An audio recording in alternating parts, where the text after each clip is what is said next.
this nice one-bedroom apartment. And I'm sitting there, I'm watching the tube. And you come running in, and you run up to me, and you say, I'm gonna have a baby.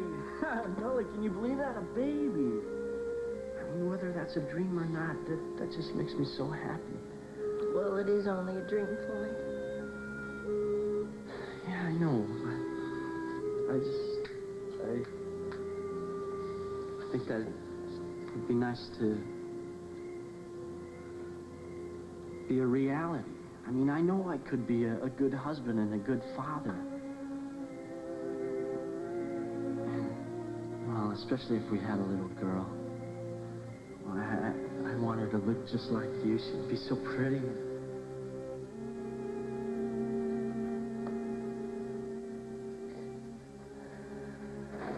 Nola, why didn't you tell me? Why?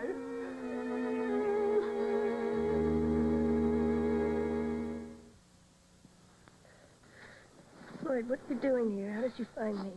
It's a long story. We got here as fast as we could. We who?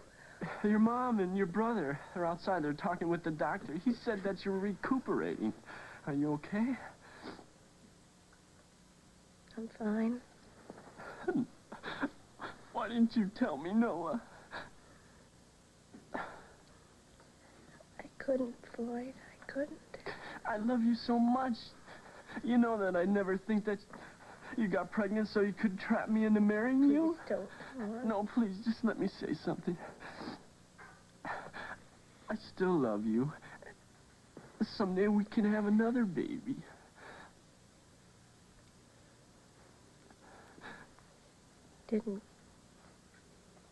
Didn't Dr. Russo tell you? Tell me what? You're all right, aren't you, Nola? Yeah. What? Please tell me. They took me down to the operating room and they started to give me anesthetic and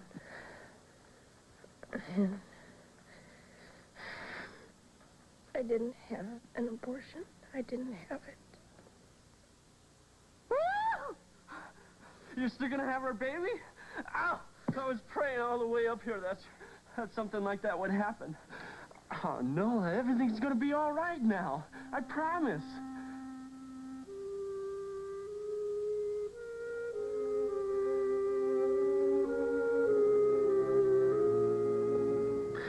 Listen, I really liked this Carrie Todd. What did you think?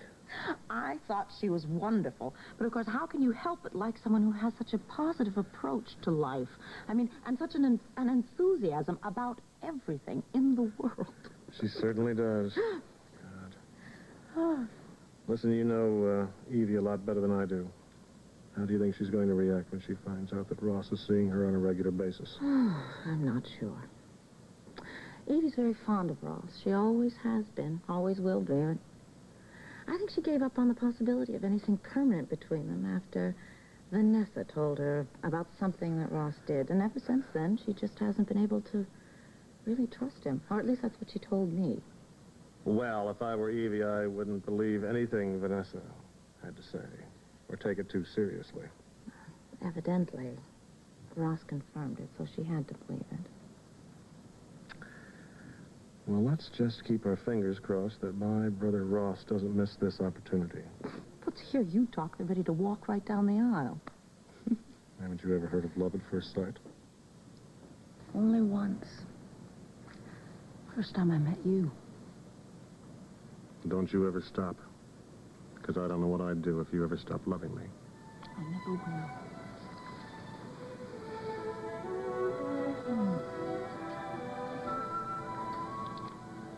And if you don't believe me, in another month, there'll be a brand new Marlar in the world to prove it. Well, that's the nicest thing that could happen.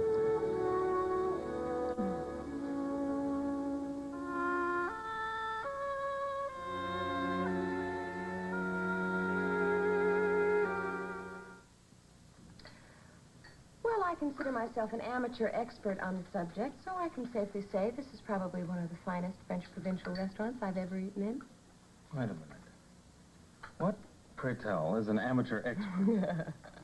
An amateur expert is someone who has not technically been there to sample the food themselves, but would be perfectly willing to cook up something and let you judge for yourself, as soon as I get my kitchen in order. Ah.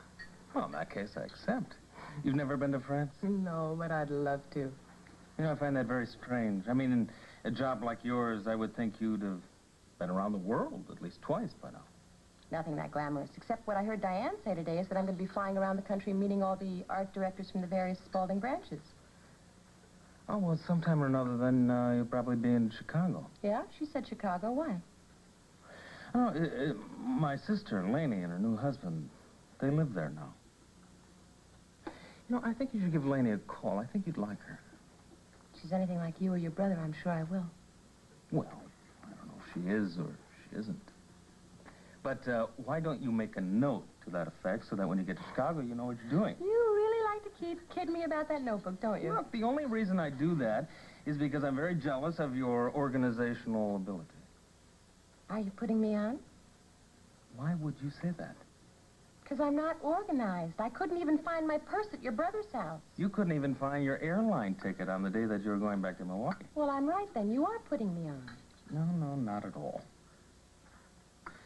Look, may I say something to prove that?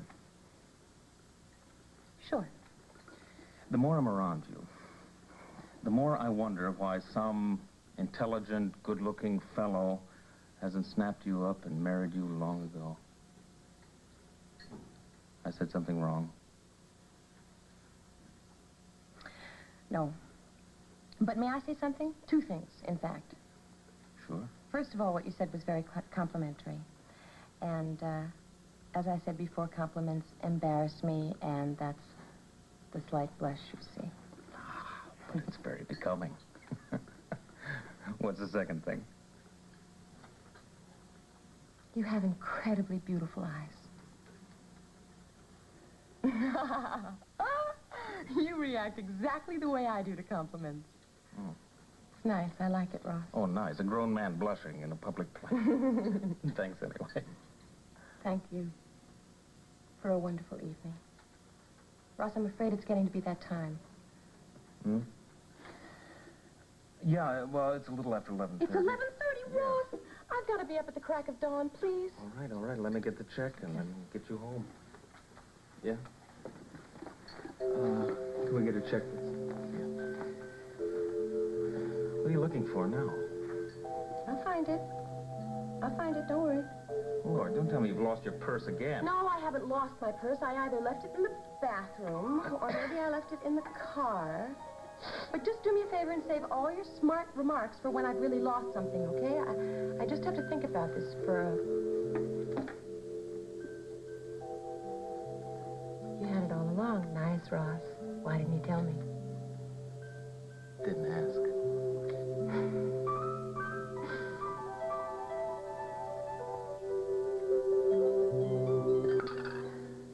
Alan, it is just silly for you to go all the way back to your club when you could easily just sleep right here on the sofa. Lord knows you've done it before. Oh, thank you. But if Hope called for any reason, or Bert, I want to be able to get back to them. Well, you can call your club for your messages. All right, I won't push it. Well, thank you for working so late, and thank you for your hospitality. And thank you for our takeout Chinese dinner. Oh, nothing but the best. It was the least I could do since you gave up your evening to help me catch up on my business. Our business. So, same time, same place tomorrow night? If you don't mind. Trust me, I don't mind a bit. Thank you. You're a good friend. Good night. Good night. Drive carefully.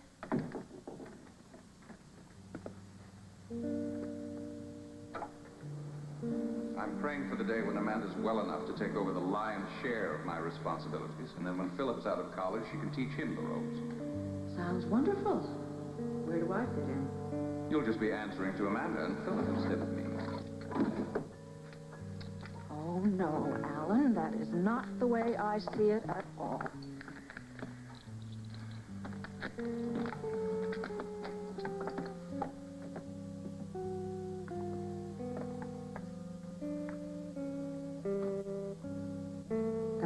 I saved these tapes to protect myself from that day ever happening.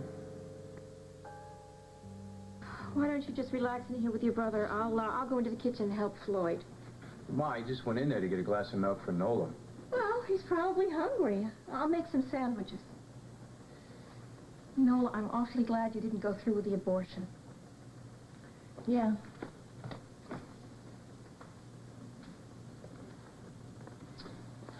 Things looking a little better for you now, huh? Around here? You must be kidding. Nola, listen to me. You better grab this chance to get yourself out of this mess and marry Floyd before he finds out about what went on with Kelly. If he ever finds out about that, he'll never marry you. Well, what if I don't want to marry Floyd? Then you're stupid. Nola, will you listen to me? Look, if you do the right thing now, all those people at the hospital who know what went on with Kelly are going to think, okay, here's a girl that made some mistakes. She's willing to make it up to the people she hurt and make things right for her baby. Well, I don't care what they think. Well, you care what Kelly Nelson thinks. And if you do the honorable thing, even Kelly will forgive you in time. Look, Tony, I'm not asking for forgiveness from anybody. Nola, you're in trouble. You understand me? Big trouble. You only got one way out of this thing, one way. And his name is Floyd Parker. Did you call me, Tony? No, Floyd, well, I was just going to help Mom with the sandwiches, I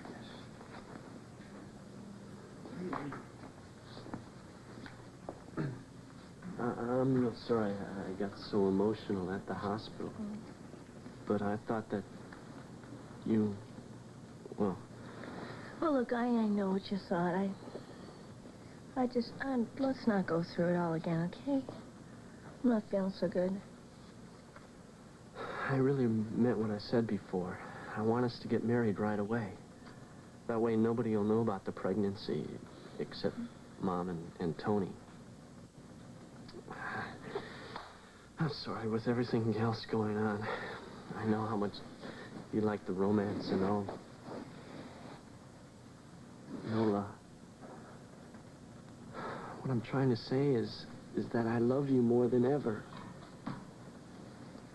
And I know that I can make you happy. Or at least try. Marry me, Nola. Be my wife.